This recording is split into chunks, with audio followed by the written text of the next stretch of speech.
Hello and welcome. I'm Catherine Banwell, your host for today's program. In this webinar, we're going to help you learn more about bladder cancer, what it is, how it's treated, and we'll share tools to help you work with your healthcare team to access the best care. Before we get into the discussion, please remember that this program is not a substitute for seeking medical advice. Please refer to your healthcare team about what might be best for you. Joining us today is Dr. Shilpa Gupta. Dr. Gupta, welcome, and would you please introduce yourself? Thank you, Catherine. I'm really delighted to be on this program. I'm a genitourinary medical oncologist and the leader for the genitourinary oncology program at the Cleveland Clinic in Cleveland, Ohio. And my research focuses on bladder cancer, and I treat a lot of patients in clinic with various stages of bladder cancer. Glad to be here. Thank you so much for taking time out of your busy schedule today to be with us. Before we learn more about bladder cancer, I'd like you to answer a question that's on the minds of many patients. Is the COVID vaccine safe and effective for bladder cancer patients? Absolutely, 100%. In fact, we highly recommend our bladder cancer patients and patients with other cancers to get the COVID vaccine because the severity of getting COVID is much more profound in patients who have cancer and are immune compromised in general. And the vaccine is safe no matter what kind of treatment patients are on or what stage of disease they have. Okay. Let's start with a basic definition, Dr. Gupta. What is bladder cancer? So bladder cancer basically, as the name implies, is a cancer which affects the urinary bladder, but it's not just limited to the bladder. It can be in the urothelial lining, which extends up to the pelvis of the kidney. So that's not kidney cancer, but it's still part of urothelial cancer. So I would define it as because the treatment systemically is quite similar. So when the urothelial cancer can be originating from bladder per se, or from the upper tract disease, like the renal pelvis and the ureter. So that's the basic definition of this cancer. Are there bladder cancer subtypes? And if so, what are they? Yes, there are different kinds of bladder cancer. And the most common one is urothelial carcinoma or translational cell carcinoma, or TCC. This is the most common. And there can be other types known as variant histology. Sometimes there can be pure squamous cell carcinoma, which is only 1 to 2% of all bladder cancer. So it's very rare, but it does look like flat cells that are found on the surface of the skin. So that's why it's easily identifiable, and the treatment is slightly different. Adenocarcinoma is another subtype where it's only 1% of bladder cancers as well. Small cell cancers and sarcomatoid type cancers are other very rare variants. But I would say that for the most part, when we call something urothelial carcinoma, we are referring to the common type called translational cell carcinoma. What are the stages of bladder cancer and how does it progress? So the stages of bladder cancer, like many other diseases, is stage 1, stage 2, stage 3, and stage 4.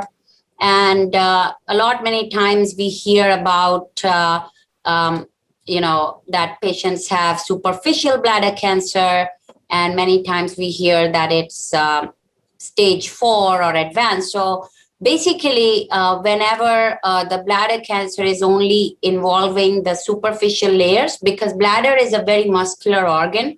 So when it is involving the superficial epithelium or the lamina propria, that is stage 1. Anytime it involves the muscle, it is called stage 2, and that has more serious consequences, and that usually requires that radical cystectomy or bladder be come out, or patients get radiation with chemotherapy because chances of recurrence are much higher with that.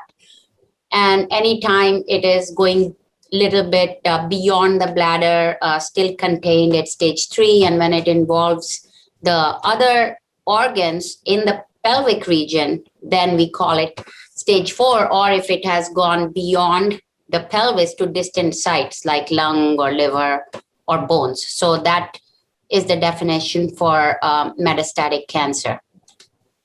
Thank you. That's very helpful to know. Now that we know more about bladder cancer and how it's staged, let's move on to treatment. What are the goals of treatment for bladder cancer? So the goals of treatment depend on what stage the disease is in. For patients who have non-muscle invasive bladder cancer, we use the oldest immunotherapy that is out there called the BCG. And the goal is to prevent recurrence and prevent progression to muscle invasion. And many times, despite treatment, that may not happen, and that's when patients need their bladder out. So I would say that the goal for treatment for localized disease is to cure the disease and prevent distant recurrences and prolong survival. And the goals of treatment with metastatic disease are to improve survival and delay progression-free survival, improve response rates. What do you feel is the patient's role in treatment decisions? I think patients are the key. We center everything around for treatments, right? There are so many treatment options, and it's really very difficult to make a decision without getting the patient's perspective and what are the patient's goals from their lives and what they see the cancer as. So, for example, if somebody has muscle invasive disease and the cancer is not very big, and the patient has the option of getting the bladder removed, which means they will have a stoma for the rest of their lives, or they can retain their bladder after undergoing the radiation and chemotherapy and still undergo cystoscopies or looking inside the bladder every 3 months. Some patients just don't want a stoma no matter what. So we try to tailor therapies according to that. And many times patients, these are older patients, they may have a lot of comorbidities. They may not be the most fit patients to undergo a big procedure. So we have to tailor it according to the patient. I think the patient's role is what we all strive to go by, because what is a good treatment for one patient may not be a good treatment for another patient. Right, true. You've touched upon treatment options, but let's walk through the treatment approaches for bladder cancer and who they might be right for. And I'd like to start with surgery. Who would be a good candidate for surgery?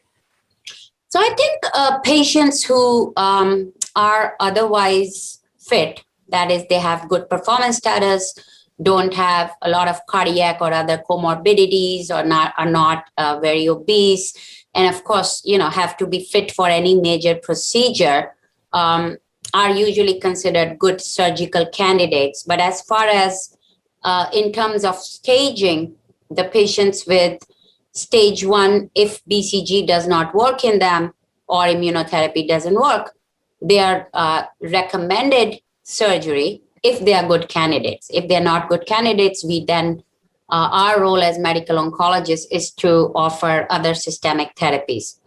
As far as stage 2 cancer is concerned, the gold standard has been chemotherapy followed by surgery. But that's the gold standard. It may not apply for every patient. So depending on how fit patients are, what are they, we don't usually just go by their chronological age, but their how fit they are, what are their comorbidities. If the surgery is going to be a big burden for them moving forward, then we do talk about radiation and chemotherapy and other bladder preservation approaches. Mm-hmm. What about immunotherapy and targeted therapies? Who would you use? So since the advent of immunotherapies back in 2016, we've made a lot of progress and changed the way we treat bladder cancer, and the overall survival has improved by leaps and bounds with all these drugs. So immunotherapy now plays a role in different stages. It is approved for superficial or non-muscle invasive bladder cancer if, let's say, BCG doesn't work. In muscle invasive disease, we have, along with others, shown that immunotherapy is safe and effective. although it is not yet FDA approved. So there's a lot of clinical trials going on to prove its superiority in combination and by itself. And in metastatic disease or locally advanced disease, immunotherapy plays a huge role for patients who have either disease recurrence after chemotherapy or are not good candidates for any chemotherapy. So I would say that immunotherapy is a very big, plays a very big role in the treatment. Unfortunately, not everybody responds to immunotherapy. Only about 20-25% patients do. And that's why we have these other novel therapies that have been coming through, like antibody drug conjugates, namely enfortumab vedotin, sacituzumab govitecan, and targeted therapy in the form of an FGFR inhibitor was the first targeted therapy that was approved a couple of years ago for patients who have a mutation in their tumors. So that's really personalized medicine for those patients. Right. What about biomarker testing? Does the presence of certain biomarkers impact treatment options? So that's a great question. And we are all striving to find the perfect biomarker in bladder cancer. In the past, we thought that, expression of PD-L1 in the tumor cells and immune cells is a marker of how well the immunotherapy will work. But we have learned over the last couple of years that biomarker has turned out to be quite useless. We don't really need that to guide our treatment.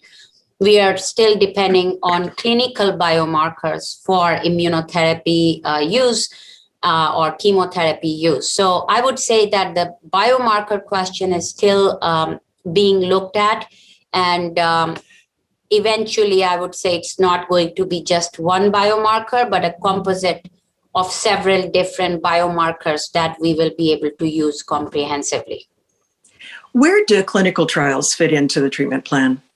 I think the clinical trials fit at every stage in bladder cancer for a patient's treatment plan. And whenever possible, we should strive to offer trials and make it easier for patients to enroll in trials because that is the way to advance the field and offer patients options which they may not otherwise get as standard of care. Right. If a patient isn't feeling confident with their treatment plan or their care, should they consider a second opinion or consulting a specialist? Absolutely. I think every patient has a right to consult second opinions or get second opinions or even more opinions if they want to make the right decision. Many times patients are told about one treatment option and then they want to know, well, what other alternative options do I have? What if I really don't want my bladder out? Is there anything else that can be done? So they should be seeing a radiation oncologist in that case. And I think the way we can really make a difference and offer multidisciplinary care is to have the patient see a surgeon, a radiation oncologist, and a medical oncologist. That's true multidisciplinary care for anybody with localized disease. And if for metastatic disease, we have a lot of options, and usually medical oncologists are the ones who manage it. Patients can always get second opinions if they feel they want to do something less or more aggressive. Mm-hmm. What advice do you have for patients who may be nervous about offending their current doctor by getting a second opinion? That's a great question, Catherine. And I know a lot of patients feel that their doctors may feel offended. But in my experience, if my patients are not local or I actually encourage them to go get second opinions and even make referrals to places which may have trials if we don't have that. And it's always good to have the patients be able to decide. And I don't think nowadays doctors take offense if patients want to get another opinion. In fact, we try to collaborate with our community oncologists, where let's say patients are currently being treated and then they come to us to discuss trials or just to discuss if they're on the right track. We reassure them and reach out to the community doctors that yes, we totally agree with what the patient is doing, and these are some other options down the line. And with the advent of virtual health, it's really become a lot more collaborative because patients are still getting treated locally.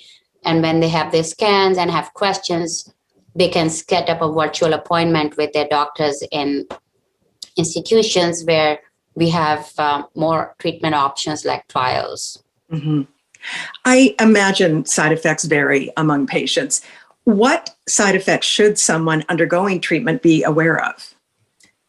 Yeah, and that also depends on what kind of treatment they are getting, Catherine. So if somebody's getting chemotherapy, some of the usual chemotherapy-related side effects, again, depends on what chemotherapy they're getting. But usually it's nausea, vomiting, peripheral neuropathy, hair loss, low count. So we try to prevent their counts from going down to prevent infection. If they're undergoing local therapy like BCG, they may get irritation in the bladder, something called, urinary tract infections can happen, or just like a inflammatory state. Immunotherapy is not as hard as chemotherapy. Any day it's easier, but it can cause some rare and infrequent side effects because the immune system can turn against other organs, which can sometimes be life-threatening or fatal. So that could be, inflammation of the lung, of the colon, of the different organs in the brain, of the thyroid gland, of muscles, of heart. It can be pretty much anything. So we educate the patients accordingly for that. And as far as the newer antibody drug conjugates are concerned, they can cause neuropathy or low counts, hair loss. So every treatment, depending on what treatment we are choosing, has a different treatment related toxicity profile. And we go about reducing or modifying doses as we go along treating the patient. Right. How is treatment effectiveness monitored? The way we monitor treatment effectiveness is monitoring the patients clinically.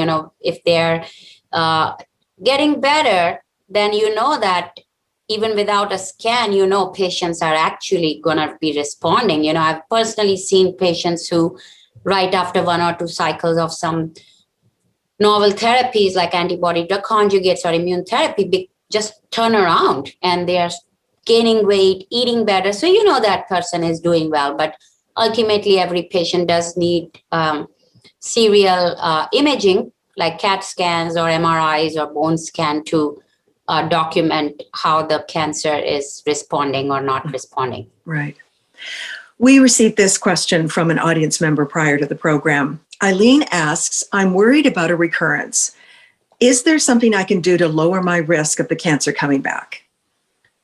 So if patients have been treated for localized disease in a curative setting, the number one thing we tell patients if they are heavy smokers is to try to quit or cut down because that remains an ongoing risk factor.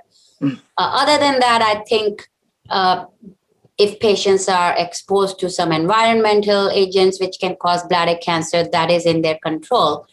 Other than that, really, one has to undergo surveillance with the procedures like cystoscopy or scans to see how they're doing. But I think the things under control are really smoking, big one. Mm-hmm. That's the big one. Thank you for explaining that. And to our audience, please continue to send in your questions to question@powerfulpatients.org. We'll work to get them answered on future programs. So, Dr. Gupta, are there emerging approaches for treating bladder cancer that patients should know about? Yes, absolutely. I would say that the field is so ripe with so many different treatment approaches and ways to offer more personalized medicine. We know, for example, chemotherapy followed by surgery has been the gold standard, but we have seen now data that there are certain genes in some patients' tumors which may predict how well they will respond, and potentially we could avoid a life-changing surgery like cystectomy. Yeah. And we have trials with immunotherapy adding to chemotherapy in bladder preservation approaches along with radiation. So these are some of the new work that's being done approaches to intensify the effect of BCG in newly diagnosed non-muscle invasive bladder cancer patients are also ongoing. And then in the metastatic setting, we have so many treatment options that have become approved in the last couple of years.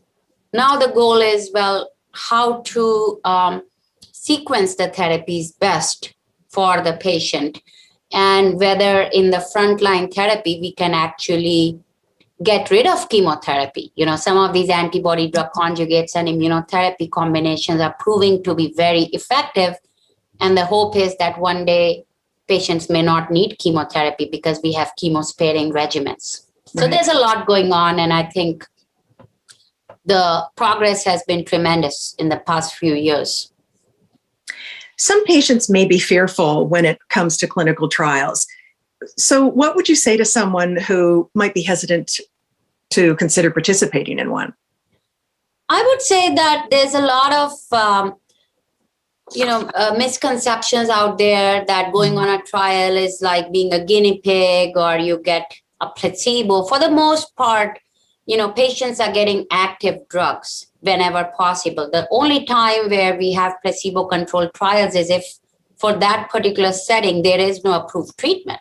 But I think patients should get all the information from their doctors and the study teams about the pros and cons.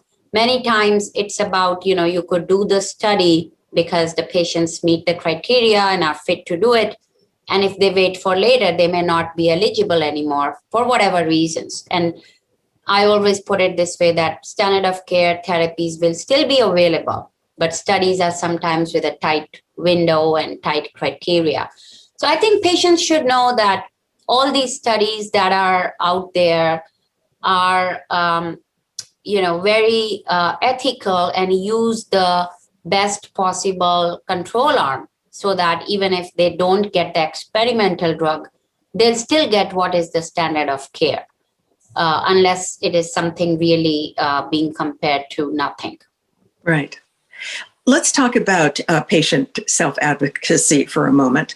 Patients can sometimes feel like they're bothering their healthcare team with their comments and their questions. Why is it important for patients to speak up when it comes to symptoms and side effects? Yeah, I think the patients have to be their own advocates, right? Unless they do tell their teams about what they're going through, many times action will not be taken unless they're actually seeing their team in the real time. And sometimes that visit may not be happening for months. So it's very important to never feel that you're bothering the teams. And nowadays, with all these electronic ways where patients can communicate with the teams, I think patients are very aware that they can send a MyChart message, for example, and somebody will get back to them within a day. So I think that is really important, and the way they can communicate with their teams has also evolved. How do you think patients can feel confident in speaking up and becoming a partner in their own care? I think they have to, tell their doctors during their visit that they would like to, whatever their expectations are and what they would like their teams to do to fulfill those expectations. I think that's the best way I can say this, that they should always speak up no matter what. And if they feel that their concerns about treatment are not being heard, then they should let their treatment teams know and ask like what alternative treatments there may be, or if their life goals have changed. Sometimes patients want to get aggressive treatment and sometimes they just don't want to go through it anymore, and they should let their teams know. So adequately, the goals of care can be modified. Mm-hmm. You've spoken about a multidisciplinary care team for bladder cancer patients. Who are the members of that team?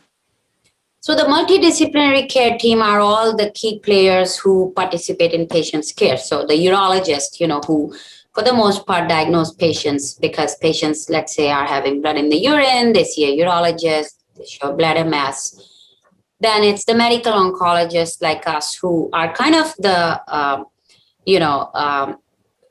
neutral folks where even if a patient is undergoing surgery, we offer some treatment. If a patient is undergoing radiation, we offer some treatment.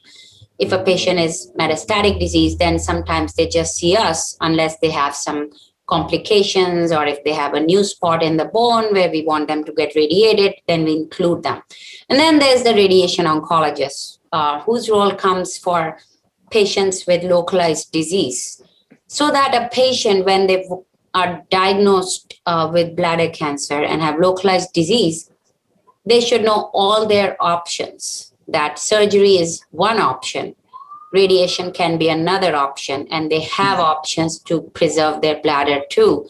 So I think that's what a multidisciplinary clinic comprises. Right. For patients with children and grandchildren who may be wondering, is bladder cancer hereditary? For the most part, it may play some role, but I think for the most part, it's the environmental factors and, smoking and exposure to environmental carcinogens. So it typically doesn't pass from somebody to their next of kin. Okay. But, if somebody's very young and getting cancers, it's always a good idea to include genetic counseling so that members of the family can be screened for it. Mm-hmm. Dr. Gupta, if patients want to learn more about bladder cancer, or if their families want to learn more, what are some credible resources that you would send people to? Yeah, I think it's always good to get credible information than just Googling things, which may or may not be true. So bcan.org is a very powerful resource that is Bladder Cancer Advocacy Network. And as the name implies, it's for the patients, made by bladder cancer advocates. And that's one of the resources that we highly recommend. And then there's this resource that you all are working on. So I think these collectively are the best sources of information which patients should try to stick to. Right. Yeah, that's good advice. To close, what would you like to leave our audience with? What are you hopeful about? I think I would like to say that there's a lot of good information. There's a lot of advocacy resources. Patients should try to get their information from these verified sources and bring it to their care teams, and never hesitate to reach out for whatever they need during their diagnosis and treatment phase.